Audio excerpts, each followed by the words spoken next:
ప్రభుత్వం వ్యవహరిస్తున్న తీరు పట్ల ఆగ్రహం వ్యక్తం చేశారు గ్రామ వార్డు సచివాలయ ఉద్యోగులు. కూటమి ప్రభుత్వం ముందుంచిన 12 సమస్యలను వెంటనే పరిష్కరించాలి అని డిమాండ్ చేశారు. ఉన్నత చదువులు చదివిన తమతో వాలంటీర్ల పనులు చేయించడం పట్ల అభ్యంతరం వ్యక్తం చేశారు వారు. ఉత్తరాంధ్ర ప్రాంతానికి చెందిన గ్రామ వార్డు సచివాలయ ఉద్యోగులు సింహాచలంలో సమావేశమయ్యారు. డిమాండ్ల పరిష్కారంపై చర్చించారు. ఇదే అంశానికి సంబంధించి మరింత సమాచారం మా ప్రతినిధి నాయుడు అందిస్తారు. తమ డిమాండ్ల సాధన కోసం సింహాచలం అప్పన్న పాదాల చెంత వద్ద సచివాలయ ఉద్యోగులంతా కూడా సమావేశమయ్యారు. ఈ సమావేశానికి ఉత్తరాంధ్ర జిల్లాల రీజియన్ నుంచి కూడా పెద్ద ఎత్తులో సచివాలయ ఉద్యోగ సంఘాల నేతలతో పాటు ఉద్యోగులు కూడా హాజరయ్యారు. ప్రధానంగా వారి డిమాండ్లు ఏంటి, ఈ సమావేశం తాలూకా ప్రధాన ఉద్దేశం ఏంటి అనే విషయాలను అడిగి వారి మాటల్లోనే తెలుసుకుందాం. రాష్ట్ర వ్యాప్తంగా ఉన్నటువంటి గ్రామ వార్డు సచివాలయ ఉద్యోగులు వాలంటీర్ల విధుల పట్ల విసిగి వేసారిపోయారు. ఏ ప్రభుత్వ ఉద్యోగి అయినా కూడా 2 సంవత్సరాల సర్వీస్ పూర్తయితే సంవత్సరానికి ఒక ఇంక్రిమెంట్ చొప్పున 2 ఇంక్రిమెంట్లు వస్తాయి. అలాగే గతంలో మా ప్రొబేషన్ 2 సంవత్సరాలకి డిక్లేర్ చేయవలసింది 2 సంవత్సరాల 9 నెలలకి డిక్లేర్ చేశారు. అయితే డిక్లేర్ చేసిన ఏ తేదీ అయితే ఉందో ఆ తేదీ నుంచి సంవత్సరానికి ఒక ఇంక్రిమెంట్ చొప్పున ఇప్పటికి 3 ఇంక్రిమెంట్లు అందుకున్నాం.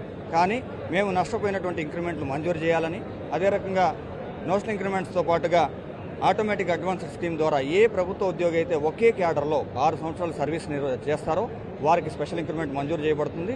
దాంతోపాటుగా పట్టభద్రులైన గ్రామ వార్డు సచివాలయ ఉద్యోగులకు డిగ్రీ క్వాలిఫికేషన్ ఉంది కాబట్టి వారికి జూనియర్ అసిస్టెంట్ క్యాడర్ కల్పించాలని, అలాగే బదిలీల్లో అవకతవకలకు తావు లేకుండా, పైరువేలకు తావు లేకుండా సీనియారిటీ, స్టేషన్ సీనియారిటీ ప్రకారం బదిలీలు కల్పించాలని, అదే రకంగా వాలంటీర్ల విధుల నుంచి విముక్తి కల్పించాలని, గ్రామ వార్డు సచివాలయ ఉద్యోగులకు క్షేత్రస్థాయిలో అధికారులు ఏ రకంగా అయితే వేధింపులకు గురి చేస్తూ ఉన్నారు, పండగలు, ఆదివారాలు, సెలవు రోజుల్లో ఇబ్బందులు గురి చేస్తూ ఉన్నారో వాటి నుంచి విముక్తి కల్పించాలని, అలాగే సాధ్యమైనంత వరకు గ్రామ వార్డు సచివాలయ ఉద్యోగులు అందరినీ కూడా మాతృశాఖలకు అప్పగించాలని చెప్పి ఈ ఉద్యమం యొక్క ప్రధాన ఉద్దేశం. డోర్ టు డోర్ సర్వీస్ చేసినప్పుడు అంటే those who are not benefited from the government schemes అనే వాళ్ళు ఎవరైతే ఉన్నారో మేము మీకు ఎందుకు ఓటీపీలు చెప్పాలి, మీరెవరు అంటే క్షేత్రస్థాయిలో చాలా అవమానాలు అయితే ఫేస్ చేస్తున్నామండి.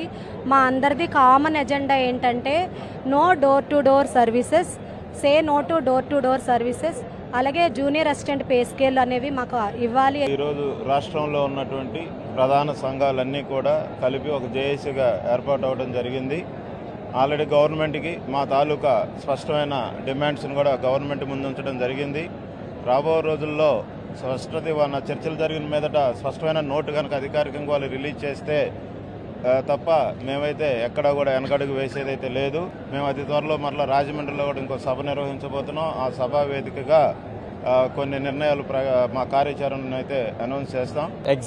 ఎగ్జామ్ పెట్టి రిక్రూట్మెంట్ చేసినప్పుడు పీపుల్ అందరినీ కూడా సో అండ్ సో క్వాలిఫికేషన్స్ ప్రకారం కావాలని కోరి రెస్ట్రిక్షన్స్ పెట్టి 19-21 వింగ్స్ని డిఫైన్ చేసి తీసుకున్న తర్వాత ఇప్పుడు వచ్చేసరికి కాలక్రమేణా నేటికి 6 సంవత్సరాలు కంప్లీట్ అవుతున్నా సరే ఏ అయితే విధి విధానాలు జాబ్ చార్ట్స్ జీవో 650 చెప్పిన మా చేతికి రావాలో వాటి ప్రకారం ఏ విధంగా మేము ప్రజలకు సర్వీస్ ఇవ్వాలో నేటికి కూడా మా జాబ్ చార్ట్స్ చేతికి రాలేదు. ఆ సర్వీస్ మేము ప్రజలకు ఇవ్వలేకపోతామనే బాధ మాకు తెలుసు, మా అంతరంగంలో మాకు తెలుసు.